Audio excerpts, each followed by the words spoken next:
Oi, gente. Eu sou o Renato, técnico de segurança do trabalho do Hospital Universitário da UFSCar. E eu tenho conversado com muita gente do hospital a respeito de muitas dúvidas que surgiram do momento que começou essa pandemia, né, que tem assombrado todo mundo. Então, muita gente me pergunta alguns detalhes sobre a forma de transmissão, o que é a doença e como se prevenir da melhor forma. E hoje aqui a gente vai conversar, tá, com o Christian Pelais, que é enfermeiro mestre do chefe da unidade de vigilância em saúde do HU UFSCar. Tá? Christian? Olá, Renato, é um prazer estar com você aí nesse bate-papo.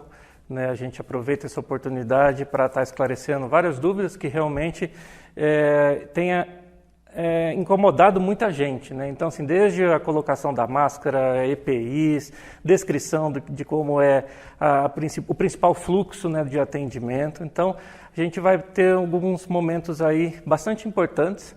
Eu acho que essa parceria entre o serviço ocupacional com o serviço de controle de infecção é extremamente importante neste momento aí de tirada de dúvidas, uma vez que você também coordena a CIPA do hospital, eu sou também parte do membro do controle de infecção, então são perguntas que se entrelaçam e são importantes para a gente ter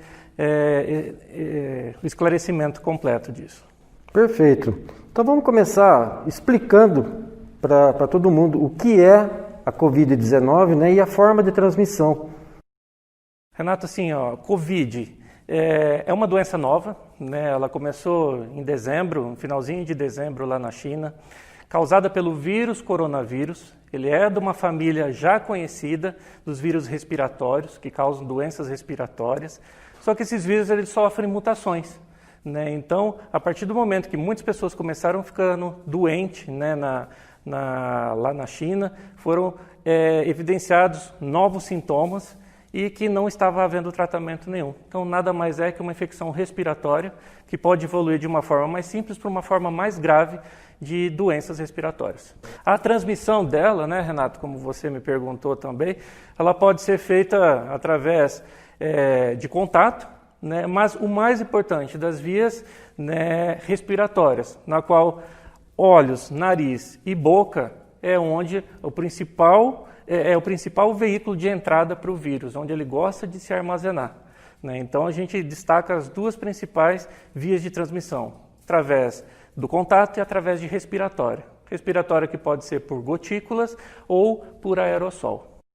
Certo. Então, sendo assim, quais os principais tipos de precaução que são recomendados, para a prevenção da Covid-19? Então, uma vez que o vírus ele é facilmente alastrado, então assim, a pessoa tosse, espirra, fala, sai partículas contaminadas dessa doença, e aí elas se depositam em toda a superfície. Então, assim, a primeira precaução é o de contato. A segunda é a respiratória. Então, como se trata de uma gripe, então a principal via delas são as gotículas. Então, com isso, o uso da máscara cirúrgica é importante para prevenir essa doença respiratória. Agora, se o paciente passa por uma fase que precisa entubar, precisa aspirar ou está em nebulização, isso vai gerando um aerosol. Aerosol são partículas muito leves que ficam suspensas no ambiente. Então, a gente precisa estar fazendo uso de uma outra máscara específica chamada N95 ou PFF2. Então, fazendo o uso da precaução de contato, da precaução respiratória e lembrando sempre de uma precaução que as pessoas esquecem muito, que são as precauções padrão, que envolve também a higienização das mãos, o descarte correto dos resíduos, a gente vai estar se protegendo e protegendo os demais contra a Covid-19. Certo. E o que você pode destacar no manejo seguro dos colaboradores e pacientes sintomáticos respiratórios suspeitos ou confirmados para a Covid-19? Renato, lá no HU a gente fez um fluxo diferenciado. Então, o primeiro de tudo é você diferenciar os pacientes sintomáticos respiratórios dos pacientes de outras patologias. Então, saber identificar que os principais sintomas já é uma classificação muito importante. Com isso, já foi feita a primeira triagem. Os pacientes que já chegam no hospital passam por uma triagem, né, logo na entrada, que já acaba perguntando o que está acontecendo com você, senhor ou senhora Maria, senhor João. Né? Eu estou com muita tosse. Opa, já é um sinal que a gente precisa prestar atenção, que já vai desviar para um fluxo respiratório.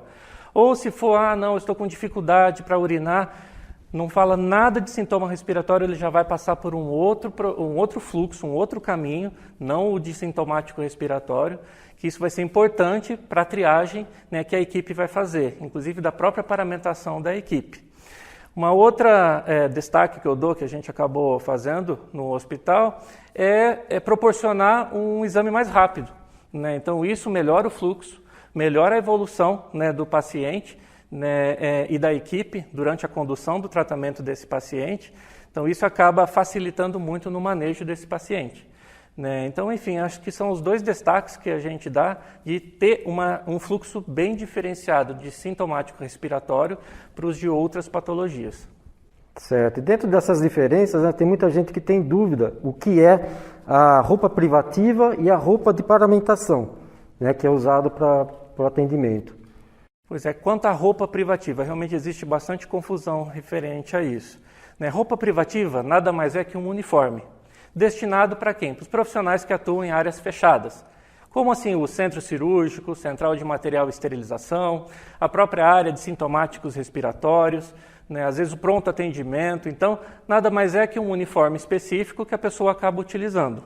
Já a paramentação, a gente pode atribuir como se fosse um equipamento de proteção individual, destinado para assistência ao paciente, na qual, se ele vai estar usando a luva, o avental, né, de manga longa, ele já vai descartar no momento, né, que ele acaba finalizando a assistência ao paciente.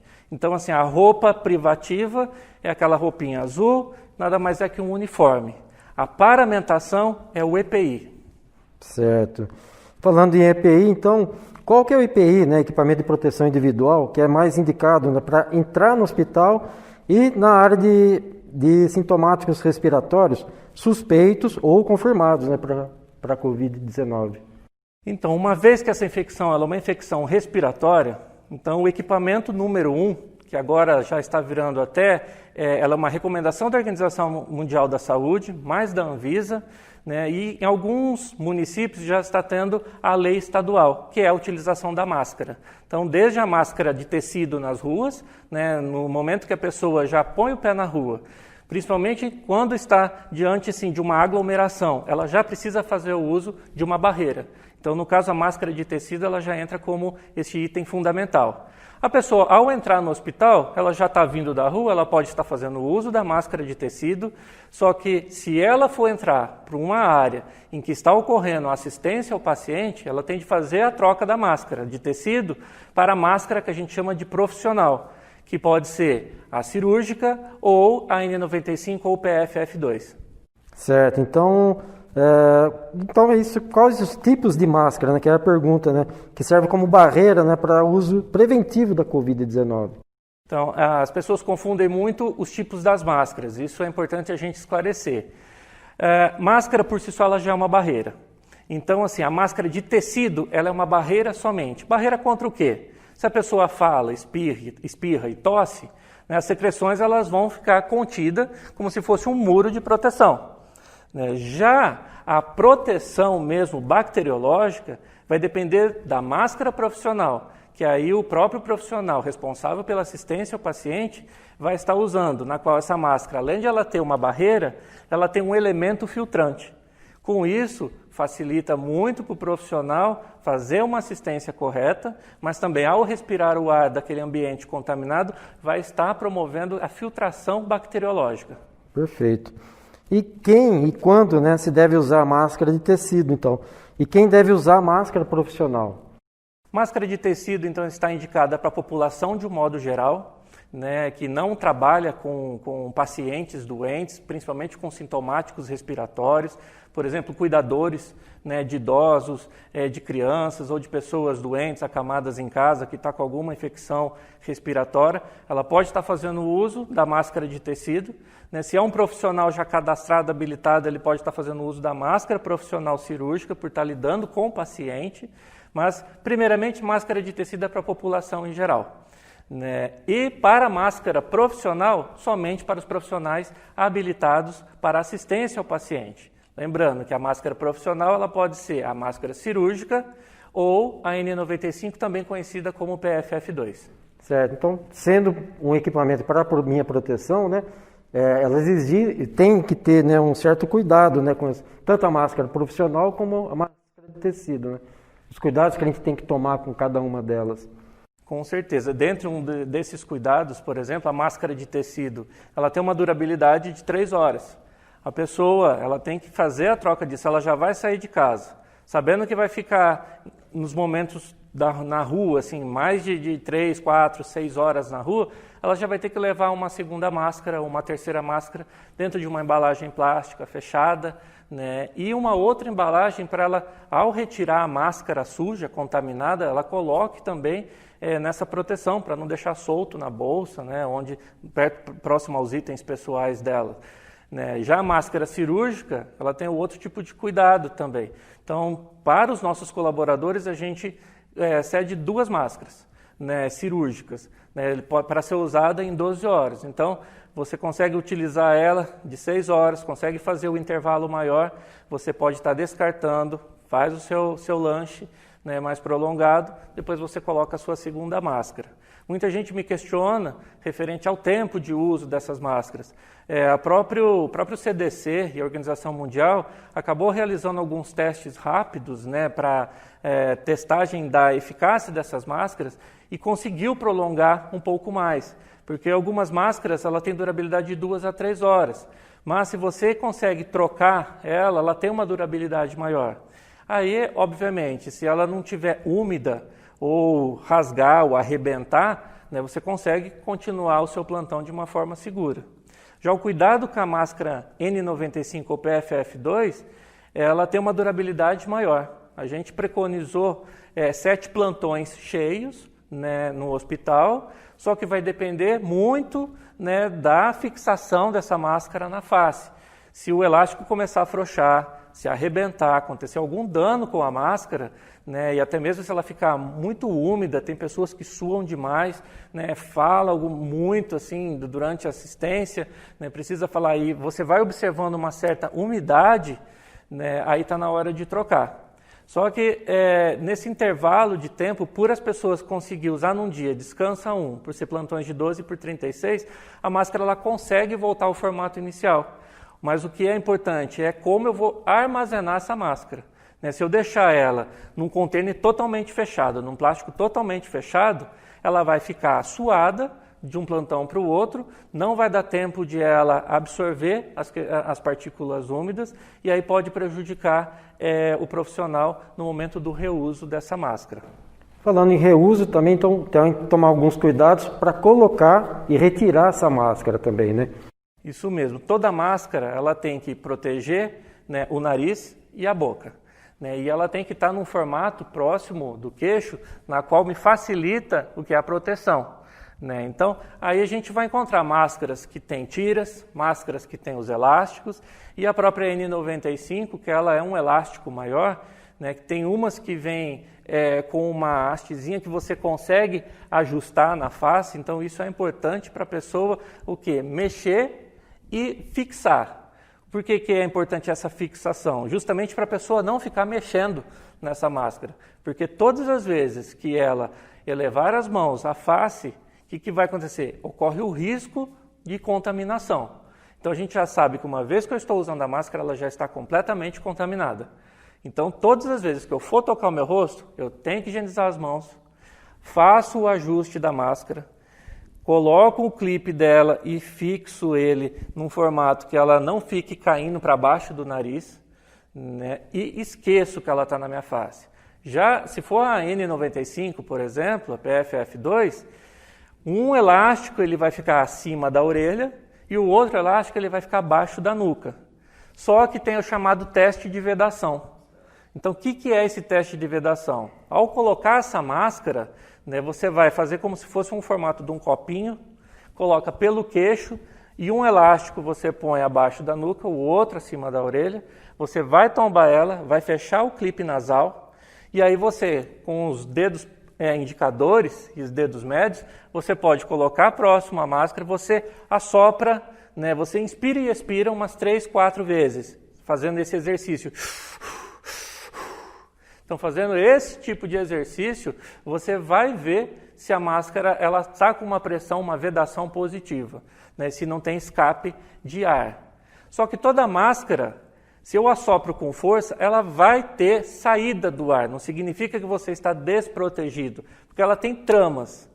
Lembra que o ambiente de fora para dentro, o que vai depender é a proteção do filtro. Então, você fazendo esse teste, você vê se não tem escape. Só que dependendo do tantão que você assopra, às vezes a trama ela pode insuflar, mas pode ter uma pequena escape, né? Que é aí onde você fala, mas meu óculos está embaçando, alguma coisa nesse sentido, né? Mas o mais importante, fixou, ajustou, faz o teste. E aí você vê se está tendo muito escape para baixo e para cima. Tá. Uma pergunta pessoal. Eu estou usando a máscara cirúrgica e vou tomar um copo de água. Como que eu devo proceder? Se for uma passagem rápida, somente um copo de água, um café rápido, você pode simplesmente higieniza suas mãos, porque eu vou tocar na máscara, faço a retirada, eu vou retirar um pouquinho com a sua licença, faço a retirada da máscara, consigo segurar ela com uma mão, tomo minha água, tomo meu café, descarto e aí eu coloco a máscara novamente. Agora, se a gente vai fazer um intervalo, né, o que eu posso estar fazendo? Me presta um papel, por gentileza. Tem um papel, vou pegar um papelzinho de dentro aqui. A gente pode estar praticamente usando um papel, fazendo um envelope sulfite, né, que você dobra ele ao meio.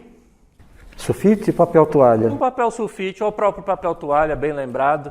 Né, você pode pegar 2 papéis toalhas, fazendo uma camada de baixo e uma de cima, você deita a sua máscara e protege ele, e deixa do seu ladinho.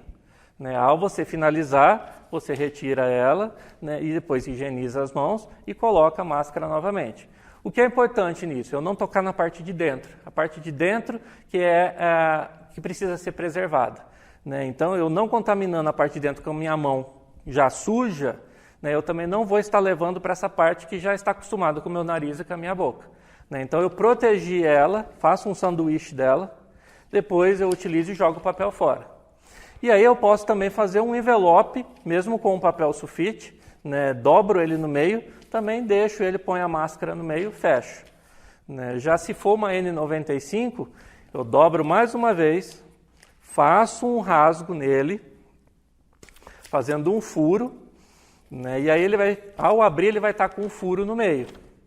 Com isso, ao retirar a minha máscara, para eu não tocar na parte da frente, não contaminar as minhas mãos, que essa área é extremamente contaminada, eu vou pelas hastes, né, pelo elástico, eu coloco o elástico por aqui e vou manusear a máscara pela parte externa. Depois eu consigo dobrar ela e manter ela protegida, escrevo o meu nome para o próximo plantão ou após o intervalo aí que eu for utilizar. Perfeito.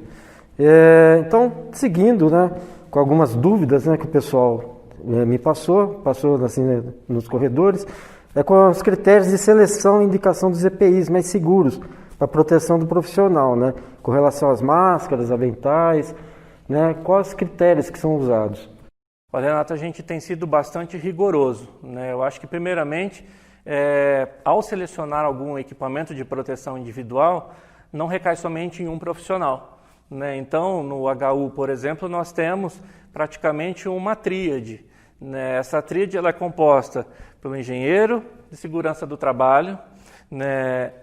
Pelo próprio serviço do controle de infecção, e a gente ainda acaba discutindo a nível gerencial, né, dos equipamentos que a gente acaba descartando. Por quê? Porque existem muitas etapas para serem analisadas. Muitas pessoas confundem ainda, e alguns representantes, alguns fabricantes, ao sair uma portaria, né, a 356 de março de 2020, que fala que não precisa, é dispensável o selo da Anvisa, né, submeter determinado produto para a Anvisa. Mas isso não significa que o próprio fabricante não tenha de apresentar algumas exigências. Então, nós lá do HU, a gente acaba exigindo, por exemplo, nas máscaras. Se for uma máscara cirúrgica, né, ela no mínimo tem que ter 3 camadas. Só que 3 camadas com um elemento filtrante. Então, são 2 camadas mais um elemento filtrante, que acaba sendo de 3 camadas. A gente acaba pedindo também o laudo desse elemento filtrante, para que assim a gente consiga ter, no mínimo, confiança de que essa máscara ela é realmente um equipamento de proteção individual. Já para a máscara N95 ou PFF2, né, a exigência é maior. Né? Além de eles apresentarem esses registros, por exemplo, de empresa, né, como um CNPJ, a gente acaba vendo um registro chamado CA, que é um certificado de garantia, mais o selo do Inmetro e também comprovações, né, físicas de utilização. Né, se ela está vedando, se ela tem um elástico bom, né, e a gente acaba estabelecendo esse tempo de 7 plantões. Só que aquilo, se a máscara estragou, né, arrebentou, está na hora de eu fazer uma nova troca. Né? Então a gente está sendo muito rigoroso com essa parte das máscaras. Inclusive, utilizando os serviços de engenharia aqui da Universidade de São Carlos, né, Federal de São Carlos, foi feito até um teste, né, de filtração dessas máscaras, vendo algumas marcas antigas que nós tínhamos, né, com as marcas atuais que nós disponibilizamos para os nossos profissionais. E os resultados vieram extremamente satisfatórios, porque as pessoas acabam confundindo. Uma máscara de 4 camadas é melhor do que a de 3 camadas. Só que nem sempre é assim. Às vezes tem 4 camadas, mas o elemento filtrante dele não é bom. Então, através desses exames, que somente especialistas na parte de engenharia conseguem validar isso, né, ele vai me entregar um laudo na qual eu vou avaliar se filtrou ou se não filtrou. Então, às vezes, tem máscaras com 3 camadas, na qual o elemento filtrante ele é muito bom, ele é importado, veio com um registro já externo, né, e que acaba sendo validado aqui no Brasil, sim. Tanto é que esses filtros importados, eles vêm com o selo do FDA, que é a Federação Americana, né, que acaba comprovando a filtração e a utilização desse filtro como um equipamento de proteção individual. Perfeito. Só acrescentando que o CA, Certificado de Aprovação, ele é feito após muitos testes feitos pela Fundacentro. Ela pega o equipamento de proteção e faz todos os testes a fim que você quer comercializar. Então, quer dizer, a Fundacentro já fez vários testes também para emitir esse certificado de aprovação. Quer dizer, ele já passou por várias fases até chegar à comercialização. Exato. Tá? Ainda tem também as tramas, que eu esqueci de comentar, né, que dependendo das tramas, é o que vai facilitar ou barrar o elemento que vai ser filtrado. Né? Então, assim, eu posso ter uma máscara de 3 camadas, mas que a trama dela ela vai impedir que a partícula contaminada passe. Né? O que é isso que também vai permitir que o colaborador use algumas vezes mais. Então, um outro quesito, né, para a máscara, né, de condição segura de uso é o profissional se sentir confortável com a máscara. Se ele já começa a sentir um pouco dificuldade respiratória, né, ao colocar este elemento, significa que está na hora de eu trocar essa máscara porque a minha trama pode já estar entupida. Né? Então, isso é importante a gente esclarecer. Para avental, a gente também tem outro critério também. Então, a gente tem diferentes tipos de aventais. Tem os aventais de tecido, né, e os aventais de TNT, né, ou SMS, que também é um material que propriamente a máscara também pode ser feita de TNT ou SMS. Também traz uma durabilidade boa, funciona como barreira, né, e mais o elemento filtrante. Só que, por exemplo, para avental de tecido, a gente recomenda, né, e as organizações recomendam que seja um tecido de 100 gramas, então que seja grosso. Só que se o profissional ele vai fazer alguma assistência que gera partículas úmidas, né, que tem risco de respingo, vai dar um banho, vai trocar um curativo, né, o que ele tem que fazer? Colocar um outro avental impermeável por cima. Então, lá no hospital, a gente tem um avental plástico, que você recobre o avental de tecido, você usa para aquele momento de respingo, e você já descarta imediatamente após a assistência. Agora, se você tem outros aventais descartáveis, você tem que prestar atenção se ele é impermeável, né? Então, assim, olha, eu não tenho de tecido, eu só tenho impermeável. Beleza, se ele realmente for impermeável e tiver uma gramatura acima de 30, ele está dentro das recomendações aí do Ministério da Saúde. Agora, por exemplo, para a UTI, aventais com 30 e com 40 não são mais recomendados. Então, devido a algumas portarias, até mesmo resoluções aí do COREM, do COFEM, recomenda-se um uso de avental com gramatura de 50 nas unidades críticas, né, justamente para a gente lidar com uma gravidade maior de pacientes, né, e no nosso caso, que é atender mais pacientes positivos na nossa UTI. Então a gente está disponibilizando os aventais impermeáveis ou com gramatura de 50. Perfeito. O pessoal me pergunta muito se tem diferença da N95 para a PFF2. Eles têm muita dúvida ainda sobre isso. Então, realmente as pessoas perguntam bastante nisso, porque estava acostumado muito com a nomenclatura N95, né? Essa numeração 95 significa uma capacidade de filtração de 95% das partículas, né? E respondendo a sua pergunta, não há diferença entre a N95 para a PFF2.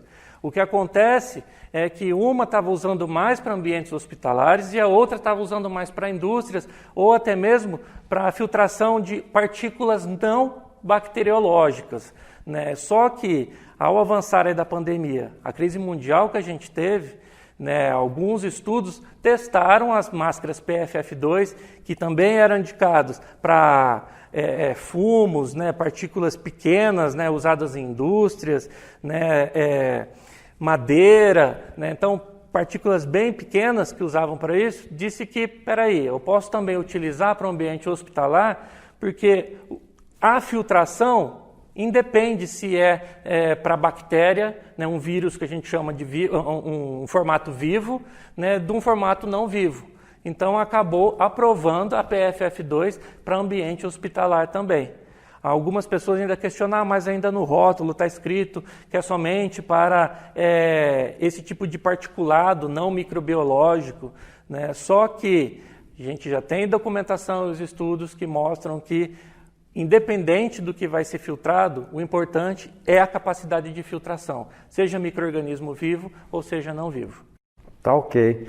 E o pessoal tem, com o uso excessivo até agora do equipamento, estão se machucando muito, né, na região do nariz e alguns usando até placa de hidrocoloide, micropore. O que você pode falar sobre isso? Todo equipamento de proteção individual ele vai causar um certo desconforto para o profissional por conta do uso prolongado. A pele acaba, sim, devido à pressão, né, que o equipamento causa, acaba causando uma certa lesão. O que eu tenho como recomendação?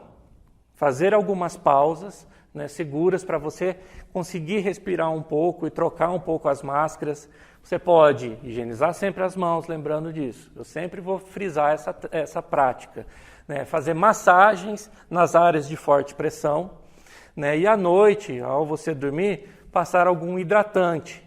Não passe hidratante durante o dia, porque ele vai virar um contaminante, vai somar com o seu suor, né, e acaba virando um contaminante de pele. Então você pode, ao descansar, você pode fazer massagens nas áreas de pressão, usar um certo hidratante e fazer algumas pausas para você evitar. Agora tem os artifícios que estão sendo criados para tentar aliviar essa pressão durante o expediente, né, da assistência, que são essas placas de hidrocoloide. Acaba ajudando, dependendo da qualidade da placa que você vai aplicar. Mas, por exemplo, se for para uma N95 ou PFF2, dependendo da placa e como ela é colocada, ela pode falsear, né, essa vedação e você não vai estar protegido. Então, é um teste que tem que ser feito. Com a placa disponível, você coloca na pele e aí você ajusta e faz o teste de pressão positiva. Lembrando da pressão positiva também, para os homens, uma dica importante é o tamanho da barba, né? Então, pessoas muito barbudas não vai conseguir vedação. Então, a recomendação para quem está direto lá na beira do leito do paciente é não use barba, né? Então, assim, se você tem a possibilidade, arranque ela. Agora, a gente dá essa recomendação. Agora, cabe à pessoa saber da segurança dela também, que ela tem responsabilidade com o EPI que ela recebe, o treinamento que ela recebe também e essa indicação. Tem algumas pessoas que eu já tive a oportunidade de conversar que são contra a retirada total da barba, né? Só que você tem que pesar o custo-benefício. É minha vida que está em risco. Certo, certo. Falando em risco, o HU, o Hospital Universitário, ele tem recebido muita doação de máscaras caseiras. Ele está sendo usado como uso profissional? Uso profissional não, né? Então toda máscara caseira, quando a gente está recebendo essas máscaras caseiras, nada mais é que são as máscaras de tecido. Então, para quem que a gente está disponibilizando isso? Preservando a saúde do nosso colaborador que atua direto na assistência do paciente, as máscaras caseiras hoje são destinadas para pacientes sintomáticos, para que ele não ande no corredor, né, disseminando, para fazer uma barreira, né, praticamente, né, e para o acompanhante, no caso, as mães de crianças que entram nos nossos ambientes hospitalares. Mas a partir do momento também que houve a lei estadual aqui do estado de São Paulo, né, que todos já têm que chegar no hospital mascarado, né, então assim, a gente entrega para quem já está com problema da máscara, vê que a máscara já está caindo, já chegou toda sujinha lá no hospital, a gente acaba entregando essas máscaras caseiras para pacientes e acompanhantes. Para o profissional, a gente entrega máscaras de tecido, né, caseiras de tecido, para o pessoal administrativo, que não entra na área onde o paciente está sendo assistido, né? Então, assim, esse tipo de profissional também pode estar fazendo uso das máscaras de tecido. Inclusive, lá no HU a gente entregou um kit com 4, né, para o profissional administrativo, para ele poder fazer as trocas de um modo correto, né, respeitando os tempos aí de 3 horas, né, de uso. Né? Só que máscaras caseiras está para o público, né, de um modo geral e para profissionais que não atuam na assistência. Para o profissional, são as máscaras profissionais que a gente entrega, sendo elas a máscara cirúrgica ou N95 ou PFF2. Certo. E eu posso borrifar álcool 70 ou lavar as máscaras profissionais, né? No caso da PFF2, máscara cirúrgica profissional? Essa pergunta é interessante. Muita gente vem questionando a gente. Inclusive, infelizmente, a gente vê que muitos hospitais, né, estão com problemas de EPIs, né, tem hospitais aí que entregam uma máscara para 30, 40 dias, né, a gente não chegou nessa realidade no HU, graças a Deus, a gente está conseguindo fazer um bom manejo, né, e distribuição segura das máscaras para os profissionais, né, só que as pessoas ainda ficam com medo de não ter a máscara e acabam lavando elas, né, então não dá para lavar as máscaras profissionais. Né, o que a gente lava são as máscaras de tecido. Máscaras cirúrgicas, a partir do momento que eu molho ela, as tramas elas se desfazem. Né, então não é indicado eu lavar, não é indicado eu borrifar o álcool. Muita gente me pergunta também, o simples fato de borrifar uma solução alcoólica facilita na desinfecção de artigos, de objetos?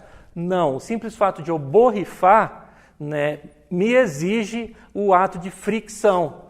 Então, a solução alcoólica, o álcool 70%, ele só vai ativar a partir do momento que há a remoção da matéria orgânica e a fricção dele. Então, borrifar álcool somente na máscara não é indicado. Estraga a máscara e não vai acontecer nada, porque a máscara ela já está suja, né, não vai remover e não tem a fricção dela. Se eu fizer isso, eu vou danificar o meu equipamento de proteção individual. Certo. Aí, e os cuidados que a gente tem que tomar com as nossas roupas, calçados, né, quando a gente chega em casa? Lembrando que essa infecção pela Covid-19, ela não se dá somente no hospital. A partir do momento que eu já piso da porta da minha casa para a rua, eu já corro risco de me contaminar.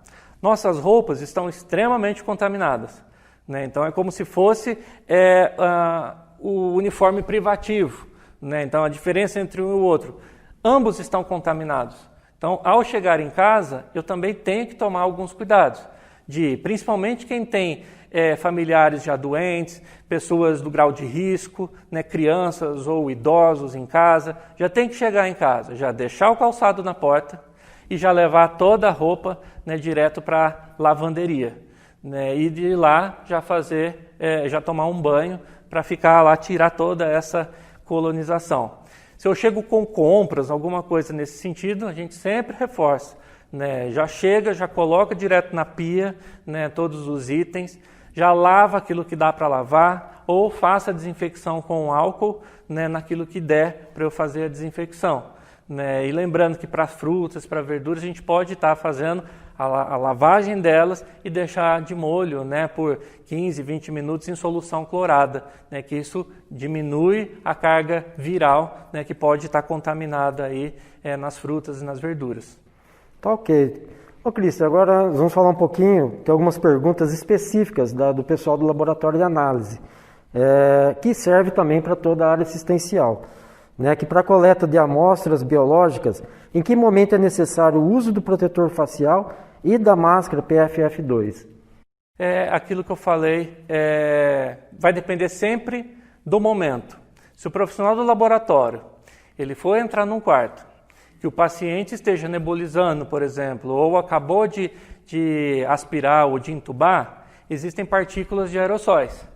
Né? Então, assim, essas partículas elas costumam ficar soltas no ambiente, né, por 2 a 3 horas, dependendo da estrutura física.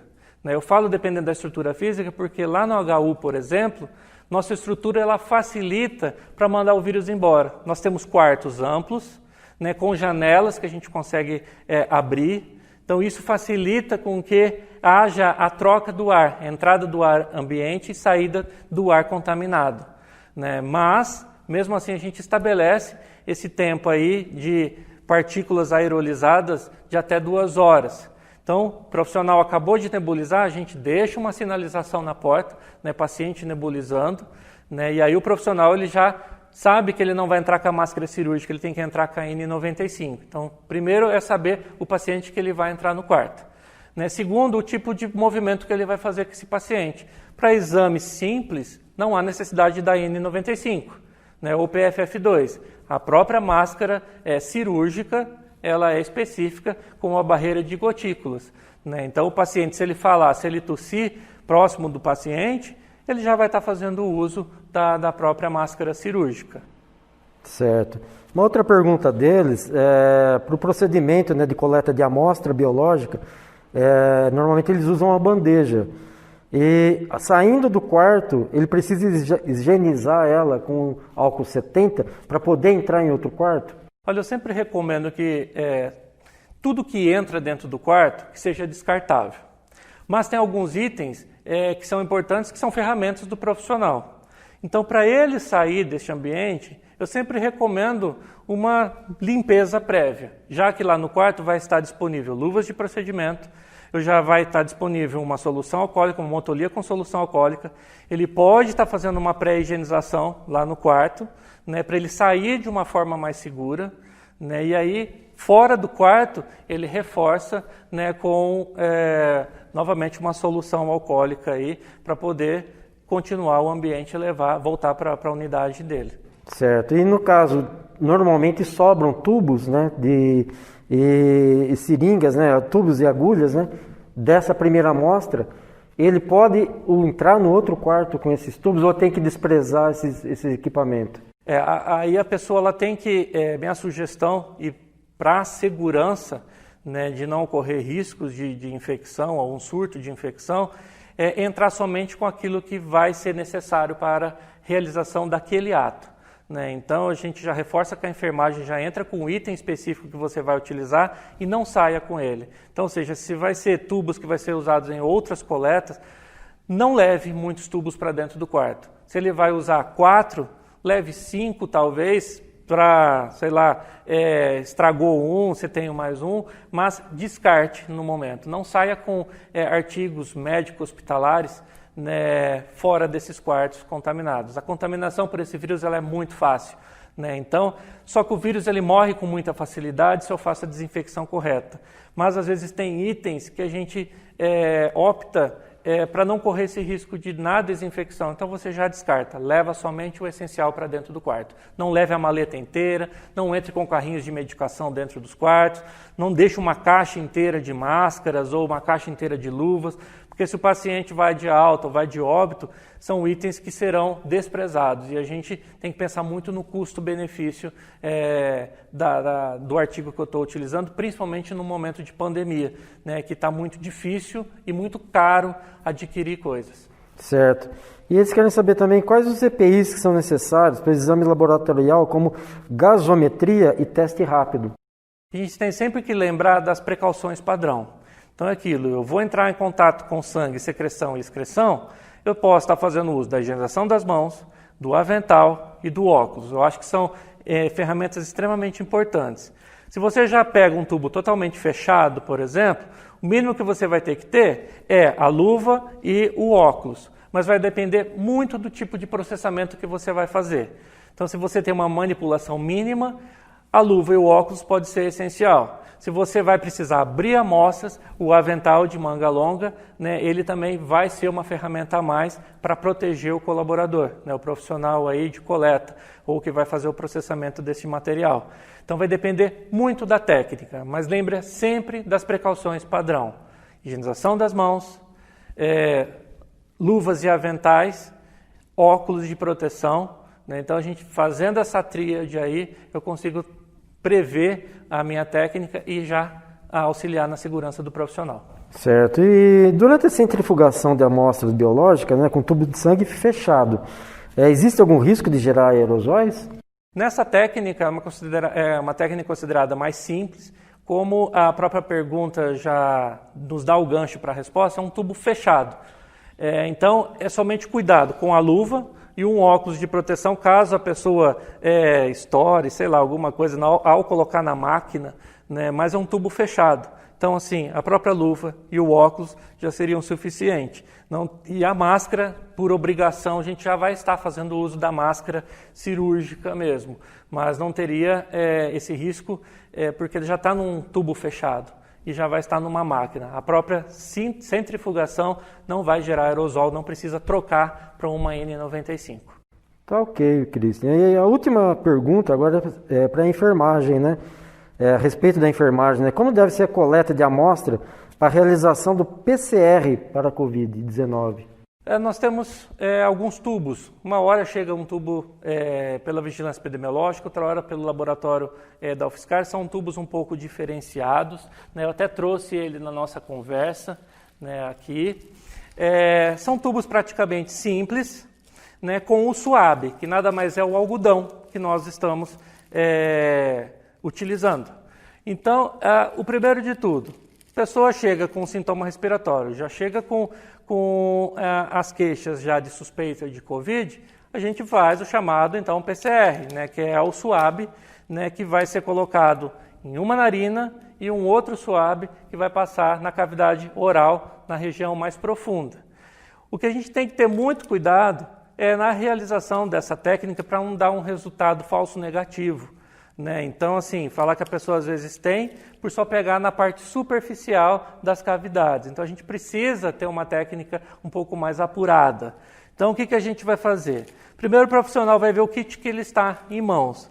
Às vezes vai chegar um kit que tem uns tubos pretos. Esses tubos a gente não vai usar para nada, a gente pode estar descartando esse tubo.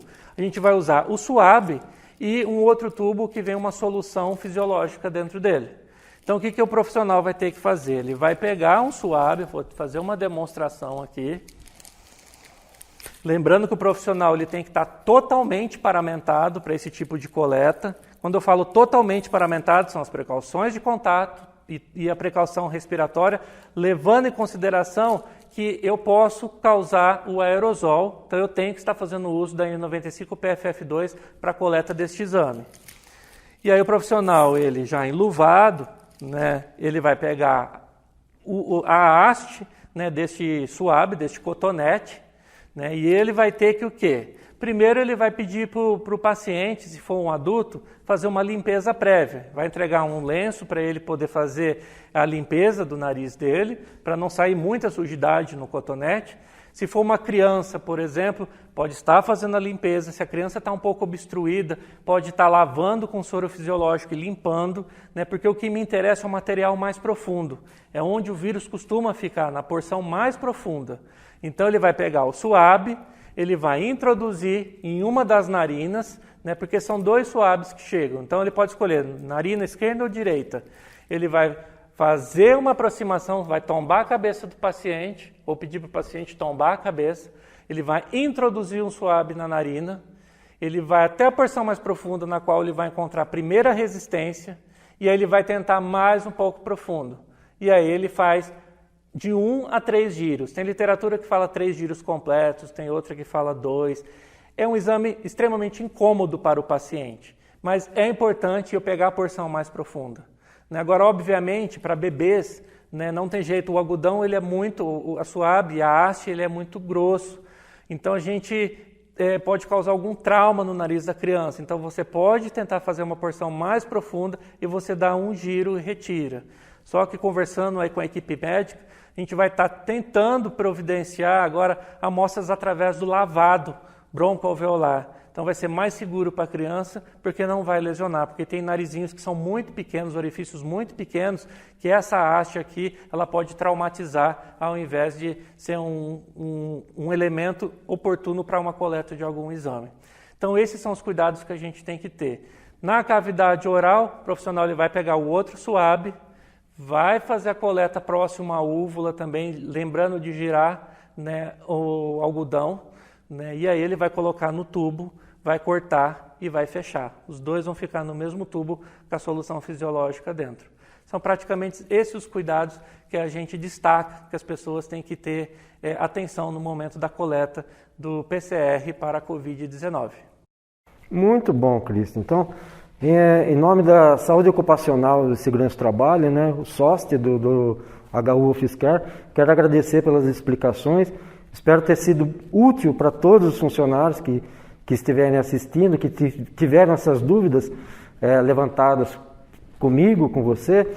E, independente disso, que tiverem mais dúvidas, que mandem novamente para a gente continuar essa conversa com eles, para que não tenha nenhum momento mais dúvidas a respeito dos equipamentos que eles estão usando, que eles não tenham receio mais dos equipamentos que têm à disposição.